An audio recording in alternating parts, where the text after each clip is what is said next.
outrageous was this machine, you know, that had kind of had this amazing first season and then was looking at its second season. But it was also quite overwhelming because it was fast turnaround television. It was a part that was a support to the main cast. So a lot of the dialogue that I had was very expository, and it was explaining what really the kind of is going on in this story of the other characters. So it was a tricky one, but that sort of cut my teeth really on drama in New Zealand, especially fast turnaround TV, which is a whole different beast than, say, film. The director, Pete Berger, wanted me to play it, and I think I did a couple of auditions, and the casting director at the time, I think, was also on my side, and it was, again, I was a new face, and it was a new, it was something quite daring because it was a true story, and it was a difficult story to tell because he's not a likable character, and you know, the quickest conviction in New Zealand when he was finally convicted, and there was just. But there was a depth of real kind of a sense of menace and strange contradictions that I thought I could get into, and that I thought would be a fantastic opportunity for me if I got the opportunity to play him. It was great because I was working with Danny Mulheron again, and he. He's a very fast-paced, very energetic director, which I love working with him, and the role, of course, was central to that match in Hamilton being called off, because you know, he walks onto this, you know, he's the head of police, he's the man who everybody's going to, including the government, including Muldoon, and he makes that call to call off the match. And you know, there's scenes within the Beehive where he went to see Muldoon, and where he went to see Muldoon's private secretary. You know, we're all pretty closely verbatim in terms of, you know, of the dialogue, and it was just amazing to be part of a piece of filmic history that showed something that had happened when I was alive, and that was so important in changing a cultural perspective in this country. It's a totally different perspective and a totally different experience than anything I'd been on before, and you know, I thoroughly enjoyed it, and Peter is you know, he's a very likable human being. You know, he's down to earth and very attentive, and you know, and it's nice and funny, and you know, and all those kind of things that you don't, you know, that I think the public have. You know, there's so much conversation around Peter Jackson. It must be terribly hard for him just to walk into anywhere, and you know, and not for people to have an opinion. But you know, I'd work with him again in a heartbeat. You know, it's a great experience to be on that scale, and it's fantastic that we're making stuff like that here. You know, Seige was a character that I wanted to play right from the beginning. I mean, I'd spoken to Philly DeLacy, and I said, look, I totally think I can get inside the head of this man, and I want to play him. I just want to be given a chance to play him. So, you know, he was a big fella, and he was a big part of the social network, the you know, the kind of the underbelly of what was happening in Napier.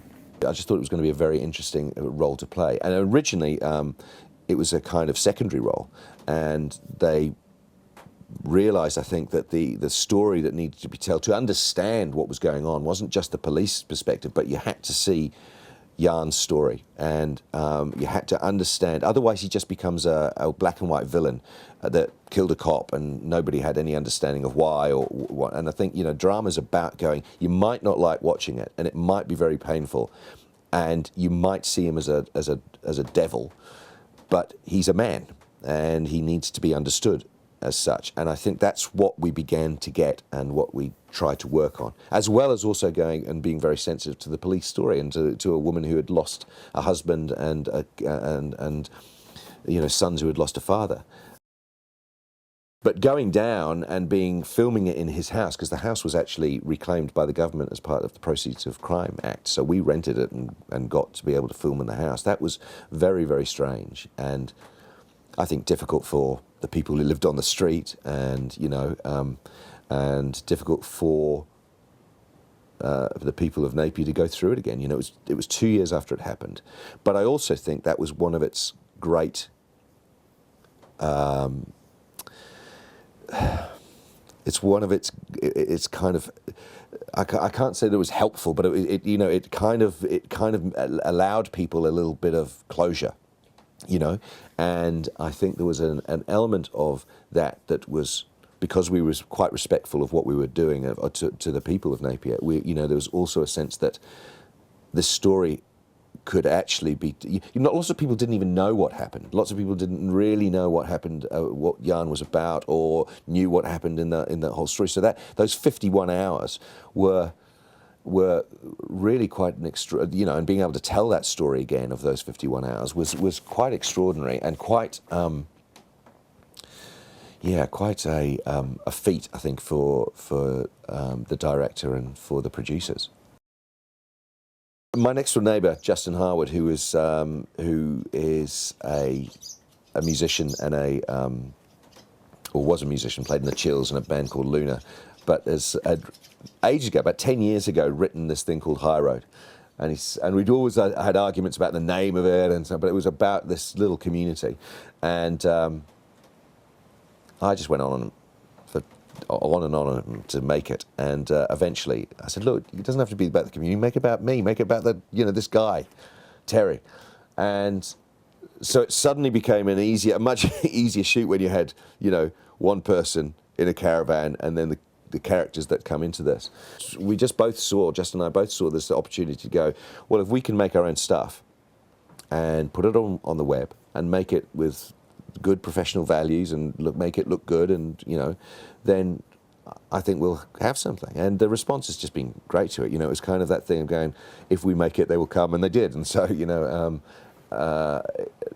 I'm really proud of everybody who'd read the script were like, this is great, let's go. And and then you get those quality of actors. I mean, right through that whole web series, they're great actors who've come in, and suddenly you've got a really great little show that's only, it's 6-8 minutes. So it's very easy for people to watch and download and enjoy, and it doesn't mean that you have to spend 2 or 3 days watching it. You can spend an hour and you've got it, And yet it tells this little arc of a story about, Terry Huffer. Good old Terry. Nothing Trivial was when I first got it, and Gavin and Rachel explained to me what was going to be going on. I was actually quite excited because I thought to myself, that is really, it doesn't come worse than that. But I also think what was happening is that they were trying to add more drama, a bit more of the gutsy drama to it. And I had done an audition with Nicole, and we really kind of found something, and I think that shows we had that is, you can only get that right if the chemistry works at the beginning, to be able to splinter that and tear it apart, and I think we were both quite surprised by how that worked. And she's such a great actress that, and so much energy and vibrancy, that I think it was a great journey for her to go on as well, in terms of the character that she plays. And yeah, I'll probably be the most hated man in New Zealand for a while, because she is so popular in the show. But, again, playing somebody like him was, you have to go to a place where you go, like, how morally can you do that? How morally can you actually, and it's to perform such an act and perform and be this, this human being that somebody would trust, and then yet break those boundaries of trust, and I think that's all that's all good stuff to explore, and it's especially for an actor, it's great stuff to explore.